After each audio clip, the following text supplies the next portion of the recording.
Mr. President, where is Russia? Where is President Putin? I asked that question in light of what's been happening over the past week in Iran. Where's Russia? Where's President Putin? You couldn't find either one of them with a search party. Dog the Bounty Hunter all of a sudden couldn't find President Putin. All of a sudden, even Google can't find Russia. I thought Iran and Russia were peeps. I thought they were best friends. I mean, for decades, Iran and Russia have had a partnership where they have attacked everyone in the freedom-loving West. They're best buds. Now, I know Iran has a relationship with China, but that's more transactional.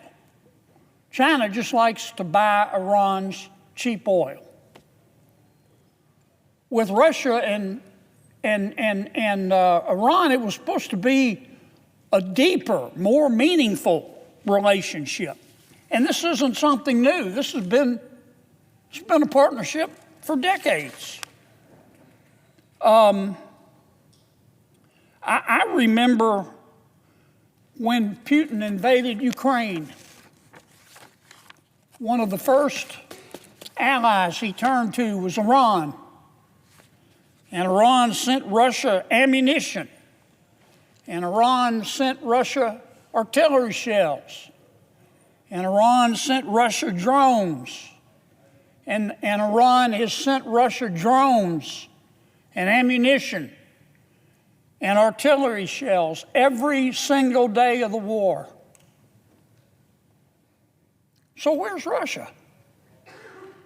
I mean, it hadn't been a good week for Iran. Where's Russia? On Monday of this week, Iran's top diplomat met with President Putin and asked for help. You know what President Putin said he would provide? Nothing. Zero. Zilch. Nada. Some kind of friend. And you know, it's not the first time that we've seen President Putin's true colors. It's happened before. You would think that Iran would learn. The month after Iran, through Hamas, attacked Israel back in October of 2023, Iran immediately asked Moscow to supply Iran with, because Iran knew what was coming, and so did Hamas. They knew retribution was coming from Israel. Iran asked Moscow for jet fighters, for attack helicopters, air defense systems, and training jets. And Iran was sure that their buddy Putin would be there.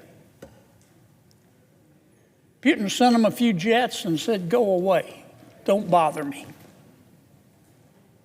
And then, not long ago, when Israel took out the better part of Iran's air defense system, its Golden Dome, wasn't exactly golden, it was more like tin, but the Israelis took it out.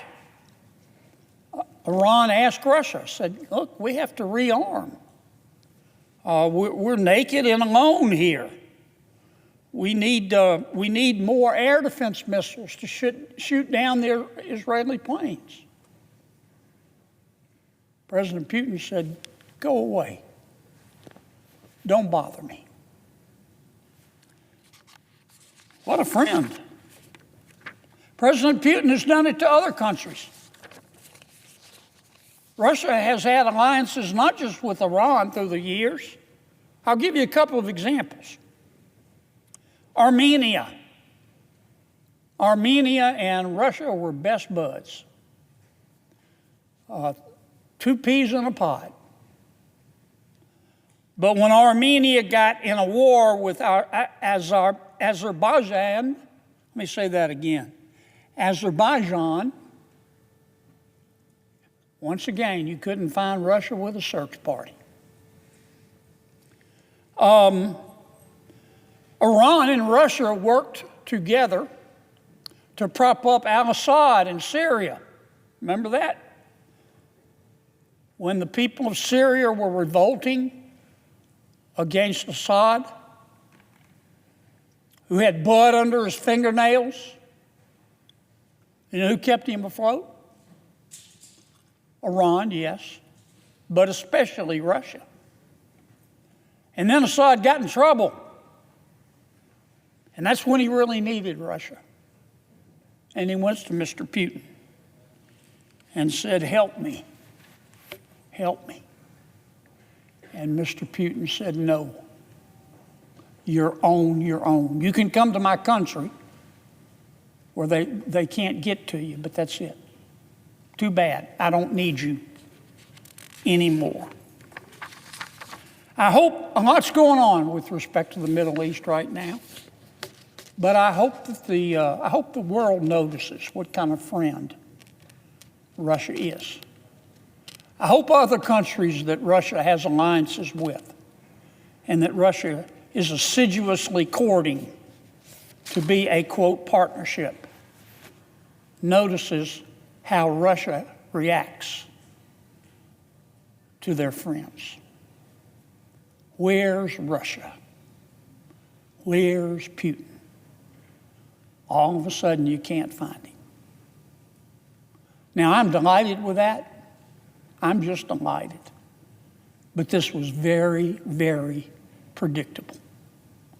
With friends like Russia, I say this to every country in the world that might be thinking about partnering with Russia. With friends like Russia, who needs enemies?